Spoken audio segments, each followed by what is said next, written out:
India से कोई भी स्टेट डायरेक्टली चाइना से बॉर्डर शेयर नहीं करता है। We share border with Tibet only. Dragon की हर विस्तारवादी चाल पर अब भारत का शेर दहाड़ रहा है। ये दहाड़ किसी और की नहीं बल्कि सीमा पर चीन से लोहा ले रहे अरुणाचल प्रदेश के मुख्यमंत्री पेमा खांडू की है।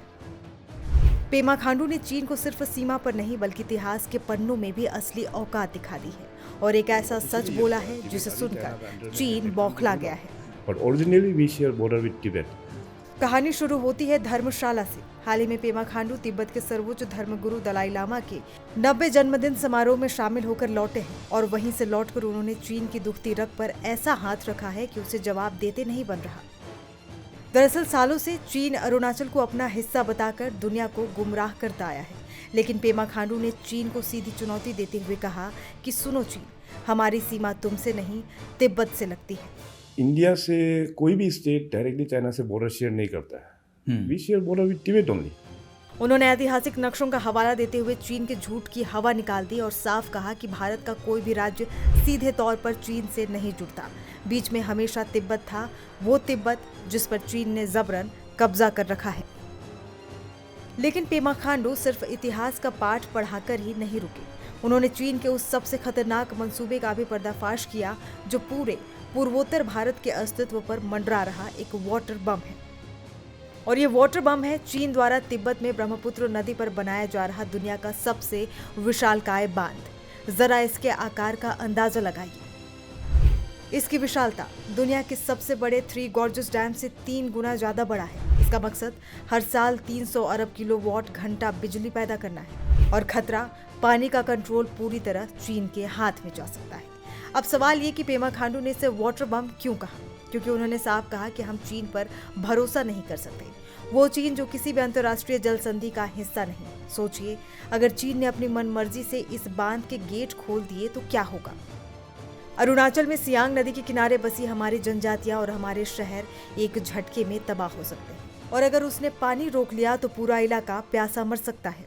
एक और रिपोर्ट निकला है कि चाइना एक डैम बना रहा है बिल्कुल अरुणाचल के बॉर्डर के उधर, तो उससे सियांग रिवर में हमारे को क्या इम्पैक्ट होगा? If China could have been the signatory and abides by the international water sharing law, लेकिन चाइना तो सिग्नेटरी नहीं है।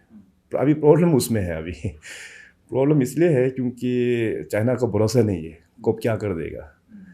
तो मान लीजिए अभी वहाँ पे डैम बन जाने के बाद में वो लोग अगर पानी को छोड़ देता है तो हमारा पूरा जो सियांग बेल्ट पूरा ख़त्म हो जाएगा। और वहाँ में खास करके जो ट्राइब है वहाँ पे आदि ट्राइब लोग मैक्सिमम उस बेल्ट में ही बसे हुए हैं।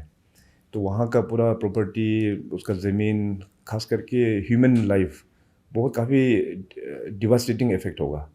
फिर फर्दर आसाम ब्रह्मपुत्र बहुत डिवास्टेटिंग इफेक्ट होगा। It will go till Bangladesh. लेकिन चीन की इस धमकी के आगे भारत चुप नहीं बैठा है। पेमा खांडू ने खुलासा किया कि इस वाटर बम को डिफ्यूज करने की तैयारी शुरू हो चुकी है। केंद्र सरकार और अरुणाचल सरकार मिलकर सियांग अपर मल्टीपर्पज प्रोजेक्ट पर काम कर रही है। ये प्रोजेक्ट न सिर्फ चीन के बनाए बांध से आने वाले पानी के बहाव को नियंत्रित करेगा बल्कि चीन की किसी भी चाल का मुंहतोड़ जवाब देने के लिए भारत को तैयार करेगा। तो इसको लेके अभी भारत सरकार के साथ में भी डिस्कस करके इसको एक डिफेंस मैकेनिज्म के तौर पे देख के वहाँ पे एक प्रोजेक्ट हम लोग ने कंसीव किया है कि सियांग अपर मल्टीपर्पज़ प्रोजेक्ट, एक मल्टीपर्पज़ प्रोजेक्ट बनेंगे जिसमें से एक डिफेंस मैकेनिज्म और वाटर सिक्योरिटी के लिए भी। तो चाइना तो अभी काम तो वहाँ पे आई थिंक वो लोग स्टार्ट भी अभी करने वाला होगा या कर दिया होगा, क्योंकि वो लोग तो कुछ शेयरिंग नहीं करते हैं वो लोग। तो लॉन्ग रन में क्या होगा कि डैम अगर बन जाता है तो हमारा सियांग नदी और ब्रह्मपुत्र का पानी काफ़ी सूख जाएगा। तो वाटर सिक्योरिटी के लिए हम लोग अगर ये अरुणाचल में जो हम लोग प्रोजेक्ट का जो कंसीव कर रहा है वो बन जाने से क्या होगा कि हमारे लिए जो पानी का रिक्वायरमेंट है वो अपने डैम से हम लोग उसको मेंटेन कर पाएंगे।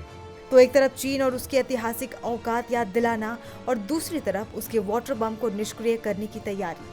पेमा खांडू का ये आक्रामक रुख ड्रैगन को ये संदेश दे रहा है कि ये साल 1962 का भारत नहीं, अब ईंट का जवाब पत्थर से दिया जाएगा, चाहे वो सीमा पर हो या पानी पर।